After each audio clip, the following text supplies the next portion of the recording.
We start off today's adventure at the Crystal Tower Way Shrine. This way shrine is located in the northwestern portion of Somerset and overlooks the ruined city-state Congrad Wastes. This area fell to the Thracian plague, but our journey today is not going to be about this city, but instead a dungeon we've heard of just north of here. As we travel the path north, we notice a traveling merchant. Wouldn't have thought one of those to be set up in this isolated location. As we pass on by, we take in the beautiful view. Rock outcroppings border to our right side, and we see even a stone arch up ahead. To our left is the etheric ocean.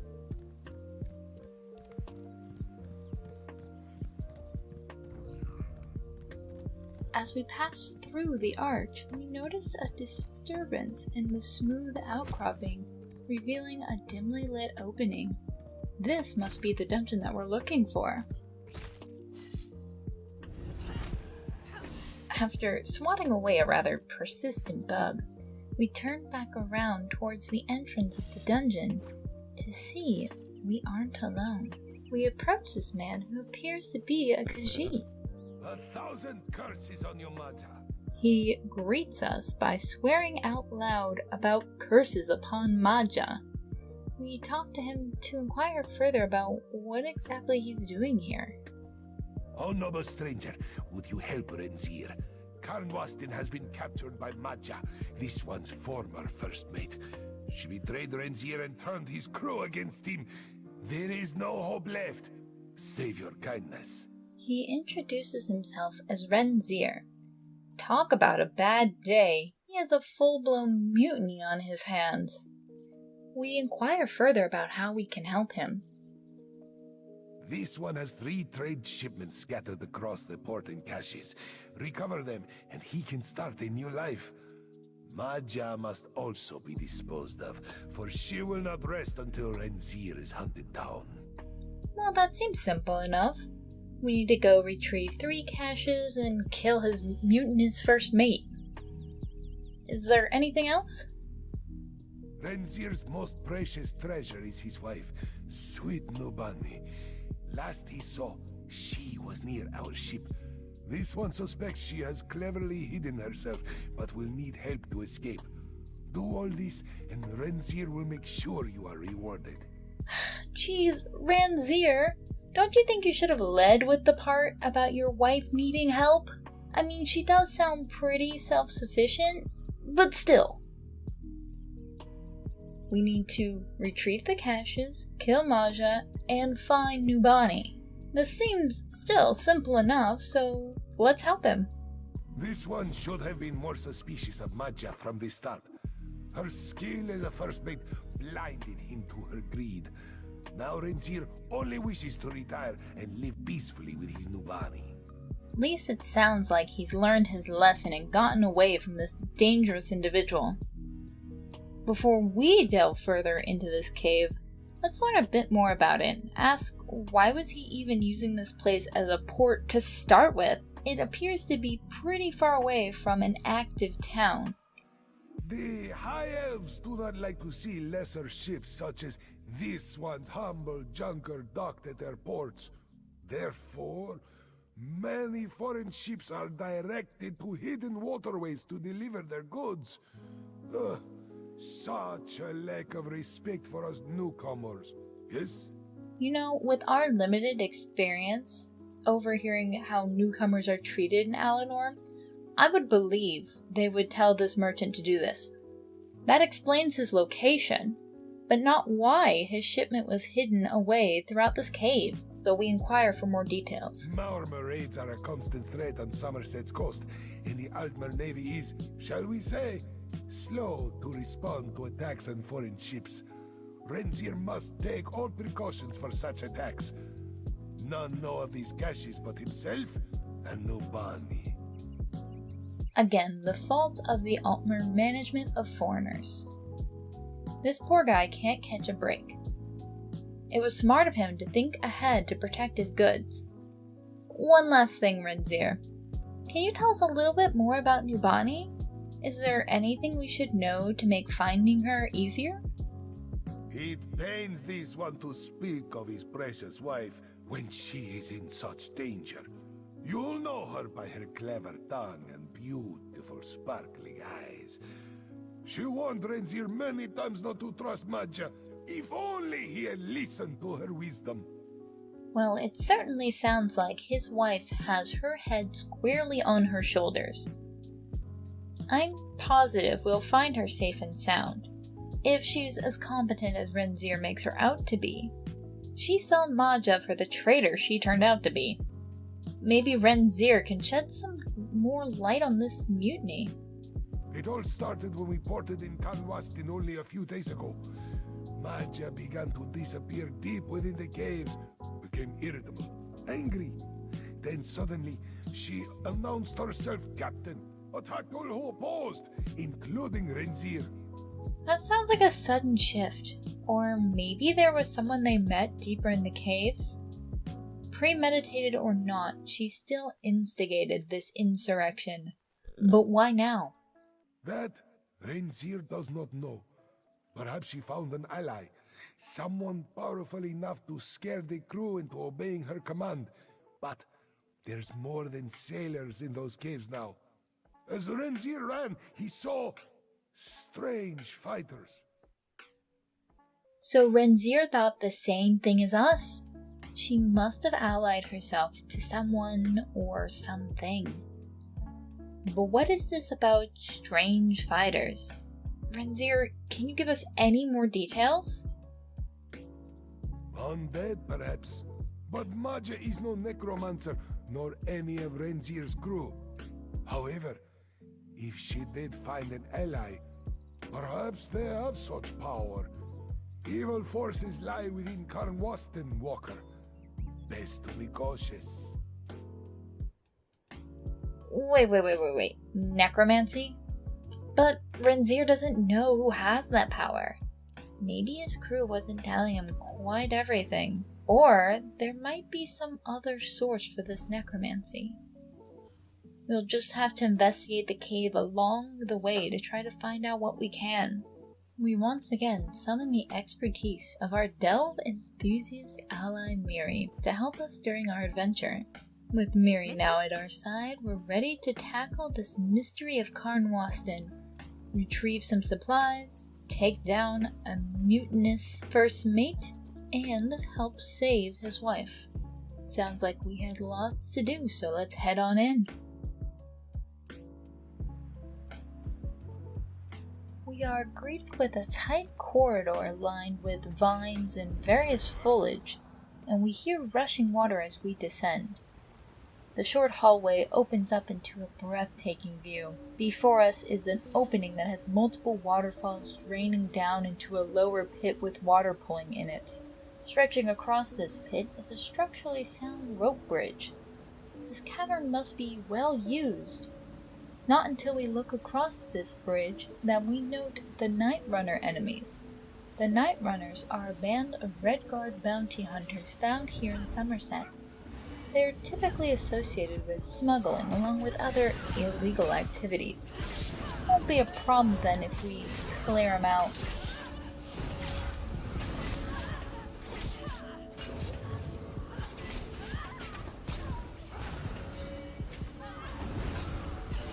Use a stamina draft.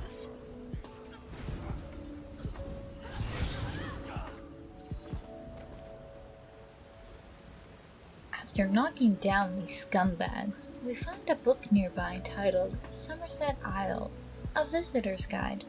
It reads as follows. Fairly met, travelers. You now count yourselves among the privileged few mainlanders to set foot in Altmerry lands. Was the crisp air and vibrant color of the Blue Divide everything you imagined? If you had the luxury of crossing it upon one of our ships, I have no doubt it was the smoothest sailing of your lives. Consider it merely the first courtesy and comfort of many in your visit to the Isles. Let the warmth of our sun and the scent of sweet blossoms greet you as you leave the cool waters of the Cape behind you. Try not to be intimidated by the bustle of local guard, The townsfolk are well accustomed to the dealing with mainlanders who come bearing goods. If they have the patience for dealing with sailors as they do, rest assured they will not be put out by polite guests such as yourselves. Avail yourselves of the sumptuous accommodations of its inns and try local fare. You will find no equal to it in Tamriel. Ultimary hospitality is an art, like all our pursuits, that has been honed for thousands of years. You may find yourself overwhelmed by such enriching experiences, but ease your mind. The Isles are a place of harmony, and you will find your equilibrium by letting its natural tranquility guide you. The Sapiarts ensure that each element, from the tallest tree to the shortest blade of grass, is in perfect balance.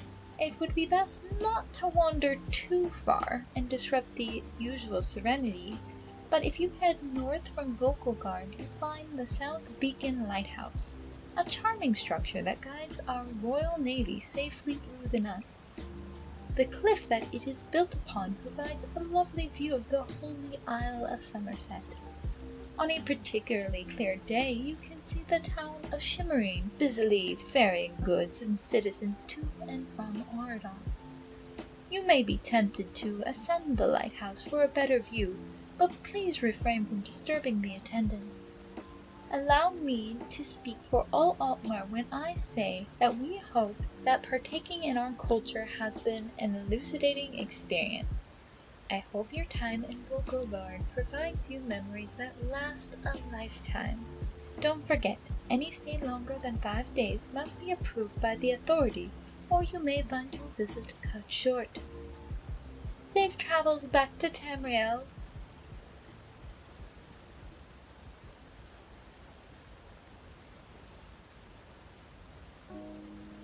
This book certainly gives a charming description of the Somerset Isles to newcomers. It doesn't clear up what is going on in this cavern, so we press onward through another brief tunnel that opens up to a cliff face.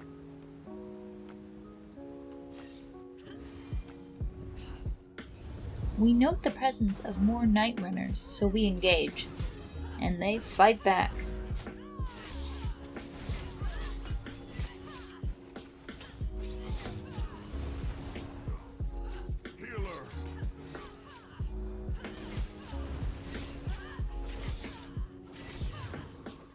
After taking down the last one, we have a second to examine our surroundings.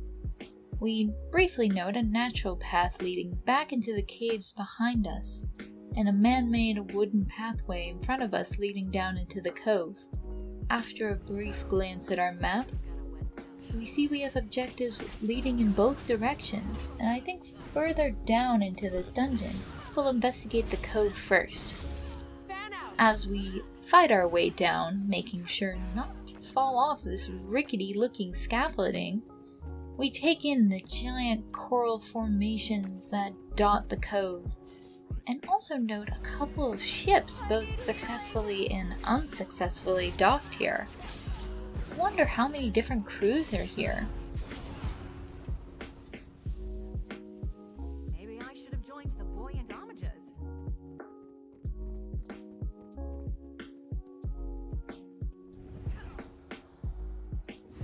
Just as we reach the floor of the cove, we find the first cache of supplies Renzir told us about. Unfortunately, it's surrounded by a handful of night runners. We retrieve the Azura idol from the cache.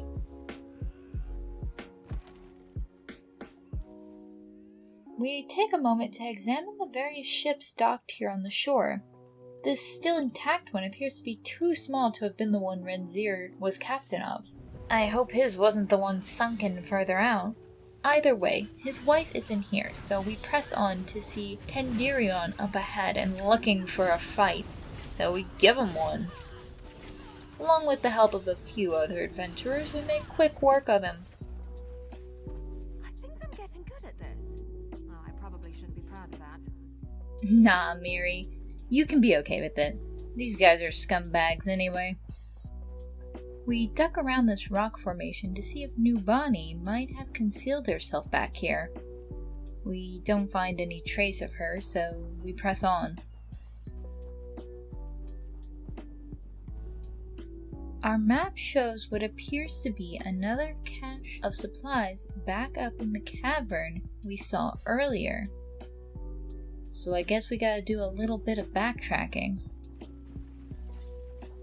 As we navigate out of this cove, we admire the perfect balance of rickety scaffolding and perfectly placed outcropping of rocks to make a rather convenient ramp to get in and out of this cove. We pause to take this view in one more time before leaving. In this view, we note that there's even more destroyed ships dotting the coast as far as the eye can see. This doesn't exactly seem like a safe place to dock your ship. As we duck into this tunnel, we notice that we're descending even further. This tunnel opens up into a large cavern with various coral and fungal formations, illuminated by sunlight filtering in from a hole in the ceiling. We also take in the fact that there's a handful of night runners idling around, and decide to engage. Best to go at them while we have the upper hand.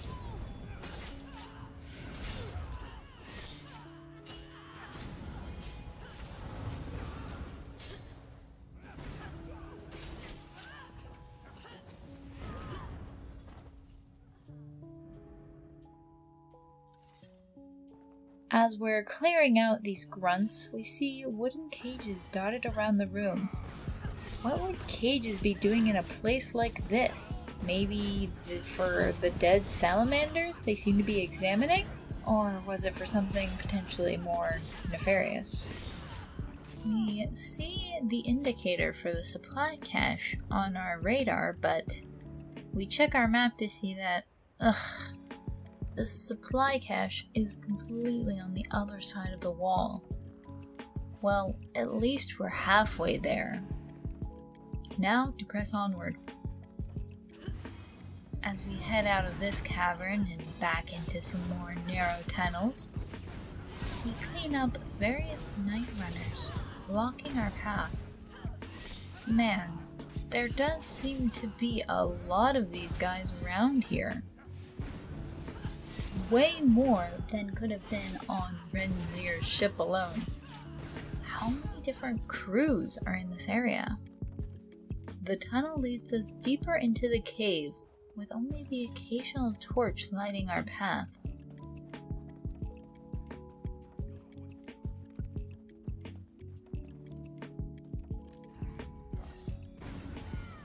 And who could forget even more foot soldiers?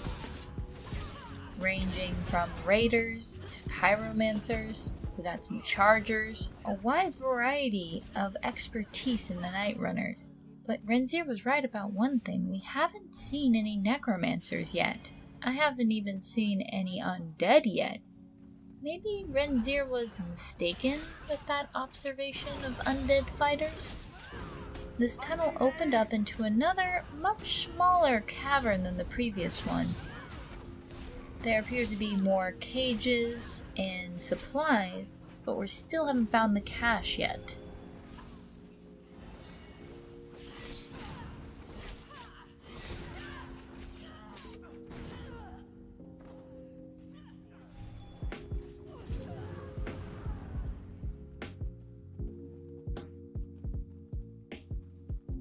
We glance back one last time to examine the room and press onward. Our tunnel-like path forward goes even deeper from here.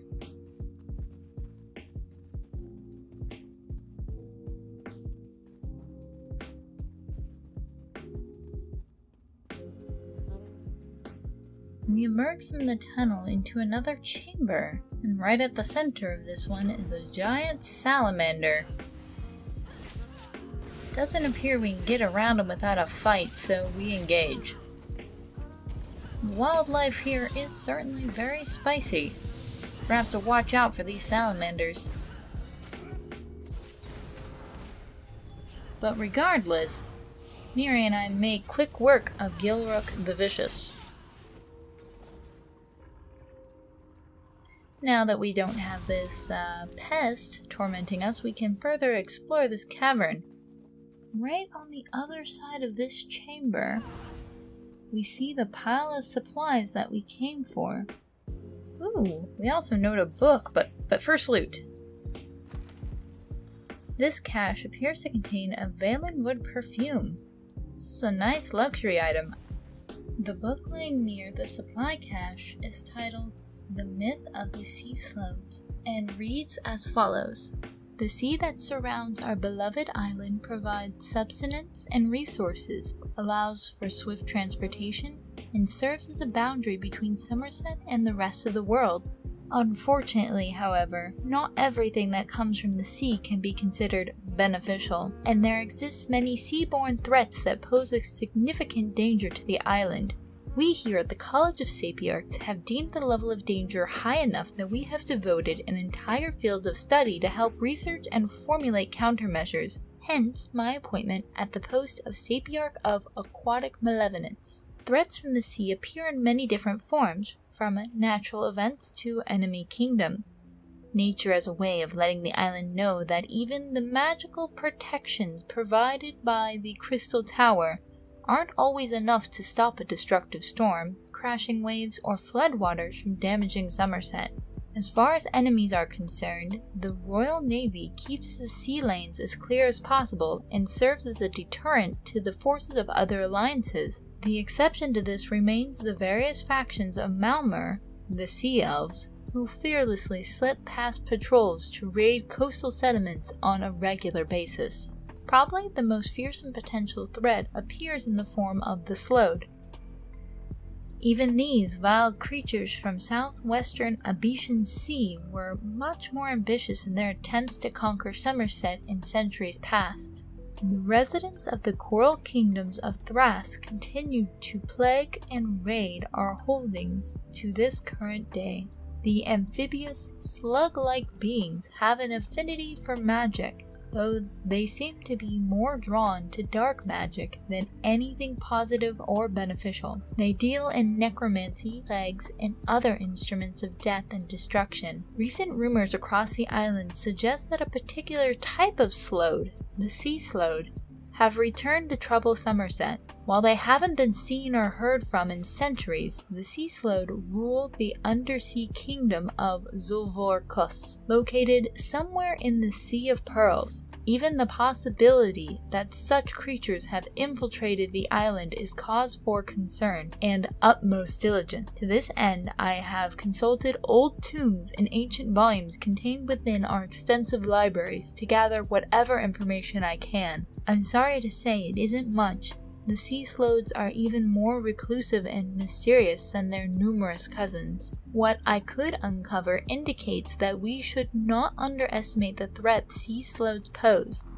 Instead of organizing themselves in small kingdoms as the Thrace Slode are wont to do, the Sea Slodes form cabals of small numbers of like-minded individuals who cooperate to attain some specific goals. Then the cabals break up, reform, and reorganize as interests and necessities warrant. While Sea Slodes have as much interest in necromancy as any of the other Slodes, they also demonstrate skill in alchemy, shadow magic, and mind magic, among other arcane disciplines. For their ambition and power, however, our records indicate that the Sea Slode may in fact be on the verge of extinction.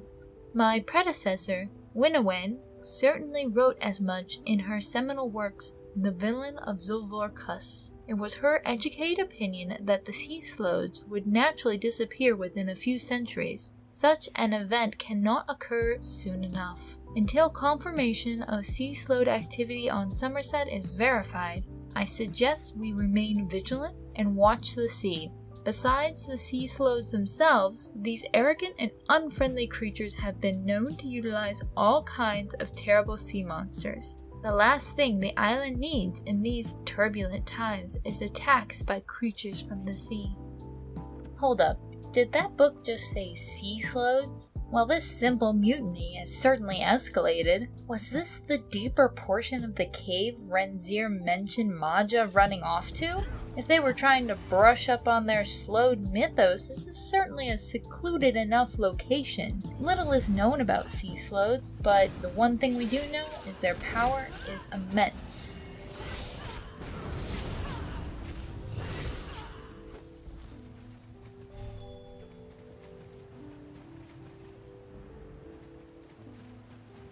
As we reach the end of this path, we come to find ourselves in a pool of water with no exit except for the one we entered from.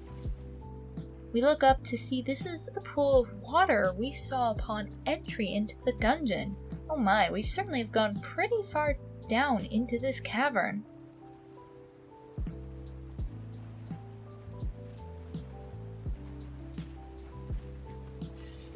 After cross-referencing our map with our current location, we make a mental note on how to get back out of here to make it back topside and finish our tasks.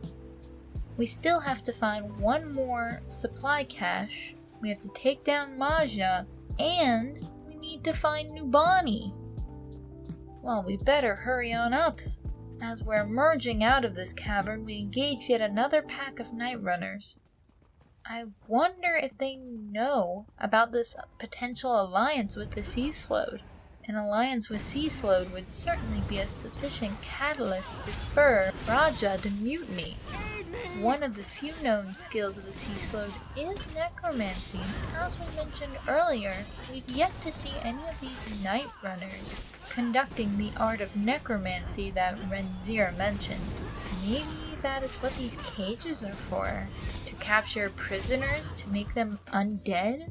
We've not seen any signs of that either, but it could be potential expansions to their plans. Geez, a simple sneak in, find some goods, and a missing person has gotten completely out of hand.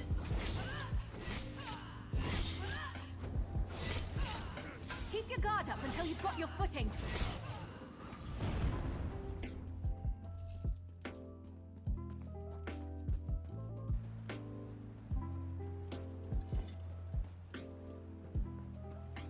We make it out of the cavern, only to have to head back down into that cove we were in earlier. We make a few daring jumps to expedite our travels down. We've already taken in the sights and explored this area, so we go ahead and delve into this next cavern.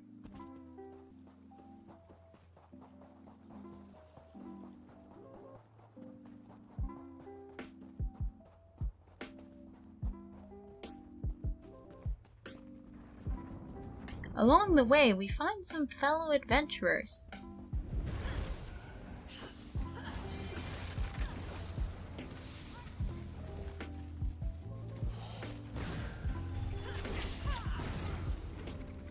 Here, we encounter our first signs of Sea Slode activity. The cavern is full of Yagra, ranging from spewers to monstrosities.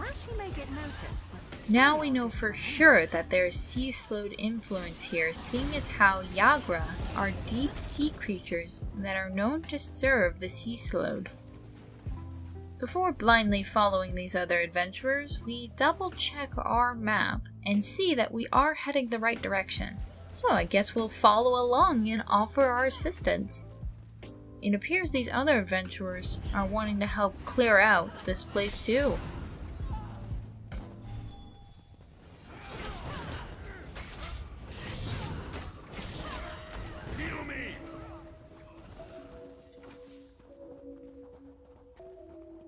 As we crest the incline of the tunnel, we see the cavern open up into a large room.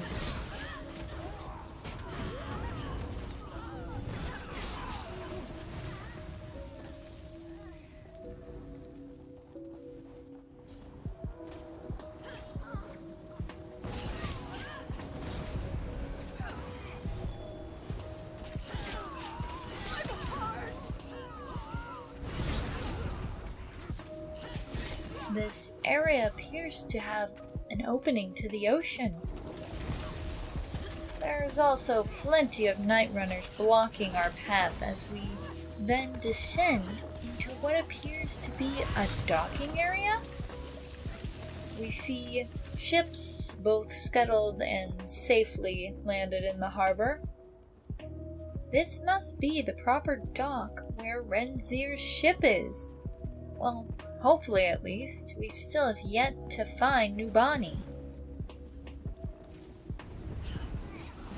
The enemies we encounter down here are different than the previous ones. They're labeled as risen, and their eyes glow an eerie purple haze.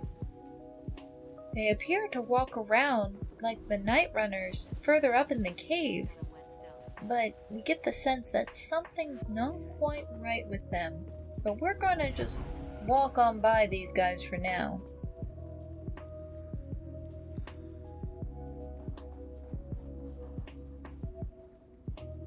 And in front of us, we see the one we've been looking for.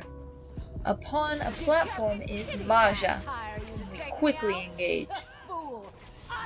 Well, maybe a little too quick. I was gonna do a slow fight to see if we could extract any further information, but Miri had other plans. We did hear them mention something about submit to Kagarza? Who's that? Do I even want to find out?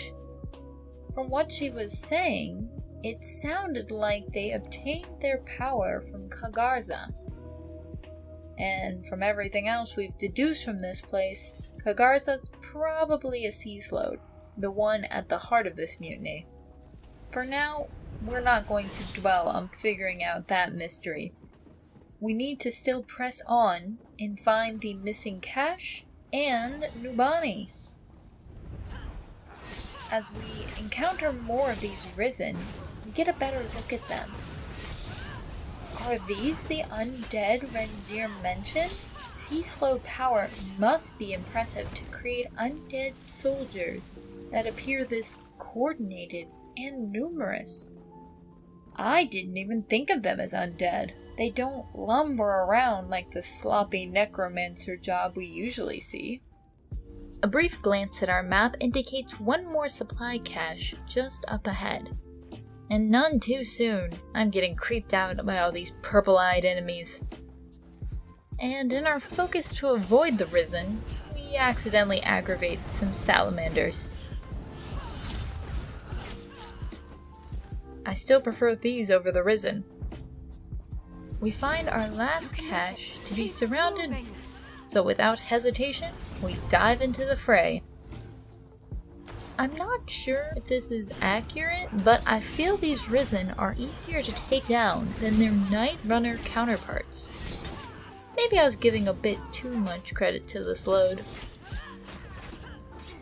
Now, to retrieve the last supply cache. This one appears to contain a book of Tamriel religions.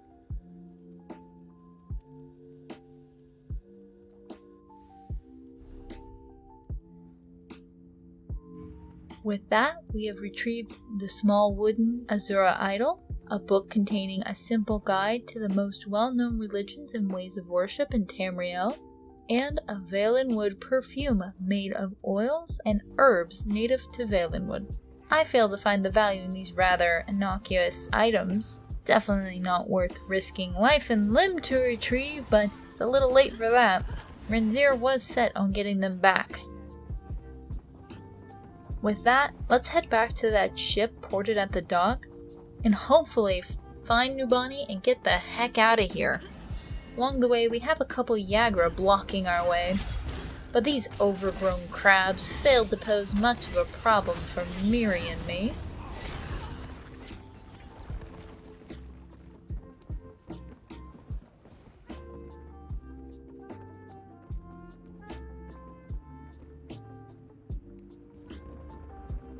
Looking for someone.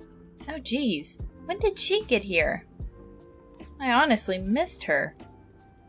Renzir was not lying when he said she would be able to conceal herself. Did Renzir send you? Nubani hopes he cared to mention his wife alongside his goods. Oof, okay. She is a bit salty, as she has every right to be. We let her know her husband did indeed send us. So he sends you in his stead. How touching. No doubt Renzier first mentioned his shipments. Worth enough for us to finally retire, yes? But this one fears her husband will never leave his life as a smuggler. Well, we just aren't gonna mention the order that Renzier conveyed our objectives. Instead, let's press about this last detail. Can you elaborate on this smuggling? He told us he was a trader. Well, that certainly better explains as to why he would use a seemingly dangerous cave as a dock. A trader? If only we could have such a peaceful life. No, the only thing Renzier delivers to Somerset is contraband. That's why we port within this cave. Perhaps, though, with your help, I can finally force his paw. What do you mean by force his paw? What exactly do you have in mind? Putting an end to this dangerous life. If you dump those smuggled goods into the sea, then his only option will be to sell our ship and settle down. What do you say? Renzier never has to know. Nubani would betray her husband and ask us to also betray his trust to force him to end his smuggling ways. Well, this cowardice jerk did string us along with his lies about being an honest trader. You know what? It serves him right. But before we react too quickly, maybe Nubani can give us a bit more convincing as to how this will be beneficial to both of them. Just one more trip, Renzier tells me. Just one more trip. But it's been 5 years, and Nubani tires of hiding in caves and waiting for night. She loves her husband, but fears he will never stop. He just needs the right incentive. Poor Nubani. Her husband is blinded by his greed, as we saw by his priorities earlier. We do inquire if this has been her first attempt to try to talk to him. It does seem to be a rather drastic first step to start communicating about their problems. Many times, loudly, repeatedly. If we trade our ship, there will be no choice but to settle down. An honorable life in the sun is all this one asks. It's what Renzier wants too. He just needs the right push. You know what? She's right. Renzier is a spineless, lying, money-hungry scumbag. She certainly has more patience than I ever would. Let's help this woman out by giving her husband the proper motivation he needs, and maybe a little bit of revenge for lying to us. But he just doesn't have to know that second part. Quickly, dump the shipments overboard. There are darker forces in this cave than mutinying smugglers. Nubani wishes to sail out of Karnwasten as soon as possible. And have no worries. She will find her way back to Renzier. You know what? I believe Nubani will be just fine to get out of here. But I'm worried about her after all this is over. Wouldn't dumping the goods leave you destitute? Ah, but Nubani and Renzier are so resourceful, yes? The profit from this ship will be more than enough to open up a little shop. A simple life, yes, but honorable. No more dealing with necromancers and smelly caves. Well, it sounds like she has this thoroughly thought out. Good for her for wanting to get out of the smuggling business. But before we let her go, maybe she can tell us some more about what she means by dark forces. Magia is no necromancer, yet undead lines these shores. Strange, no? There is a powerful force at work, deep within the caves of Karnwasten. Something lurks in the darkness, And Nubani isn't waiting around for it to come out.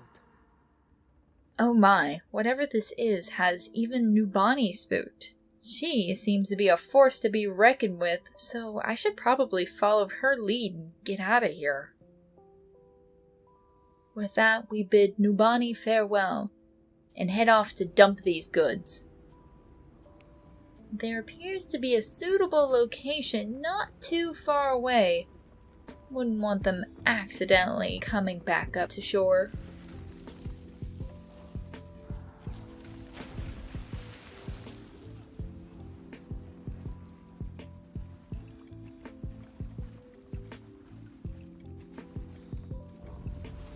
There only appears to be a few Yagra blocking our way from this perfect dumping site.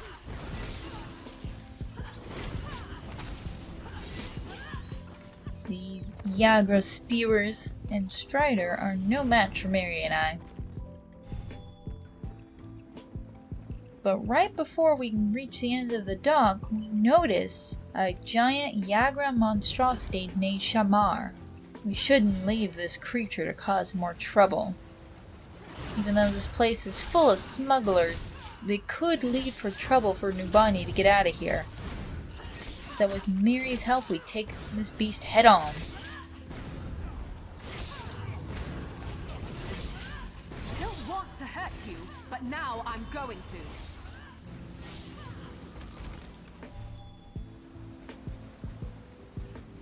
Make our way back to the dock. Remove one last Yagra.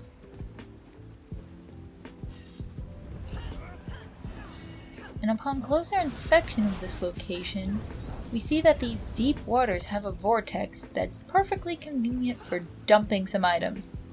We chuck them in and get the heck out of this place. And with that, we're gonna make our way back up topside and meet Renzir and Nubani there.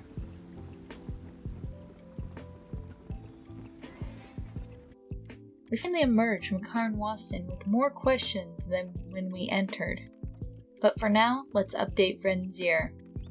You return carrying nothing, and with no one at your side. Have you failed? Did you find this one's Nubani? Oh jeez.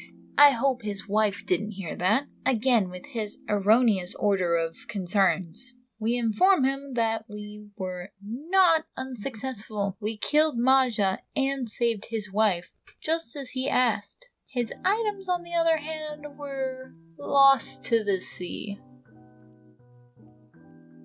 First, Maja steals my crew, then my only means of survival. Oh, how will this one tell Nubani? He promised her a life of riches and luxury. Now we'll have to sell this ship just to get by. Still, you've done much. Thank you, Walker.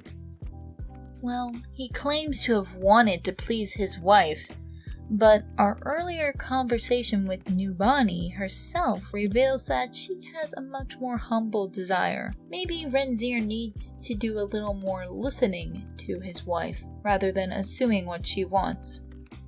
This was to be our last trip, you know. Then this one could retire with Nubani in peace. His days at sea were to finally come to an end. Maja has ruined everything for us. With that, we complete the quest, An Unexpected Betrayal, and receive Renzir's Smuggled Smasher and the memento Sea Slow Dorsal Fin. Renzir, how did you get this? You know what? Don't answer that. You know what? I think it is about time to let Renzir in on the fact that we know all about his trading business, thanks to his wife. She did? Why would she? You must understand. In Somerset, there is no opportunity for a Khajiit. The High Elves only expect the worst from us. And yet, the only life we can make is one within the shadows. So you thought your only option was to smuggle goods? Did you even talk about this with your wife? Hardly a risky venture. The items allowed within Somerset, they are few. Certain books, foods, even perfumes are not accepted, for the strangest reasons. But the wealthy who wish for these items pay well for Renzir's troubles. Well, that does explain the rather innocuous items we recovered. A book, an idol, perfume, these are hardly seem like smuggle-worthy items. Are you sure you've never dealt with anything else, Razum-dar? By John and Jode, no. Razum-dar cannot stomach such things. Maja did not agree. She wished to expand our operation, smuggle in more risky items. Razum-dar's refusal must have spurred her to mutiny. If only he had been more careful. Well, this certainly feels like an honest response from Razum-dar. At least he stood his ground with Maja and stuck to his morals. What little bit of morals he has.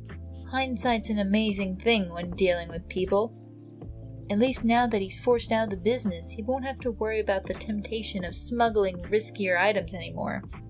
While we wait for his wife to catch up, we take a closer look at this sea-slowed dorsal fin. It is described as follows.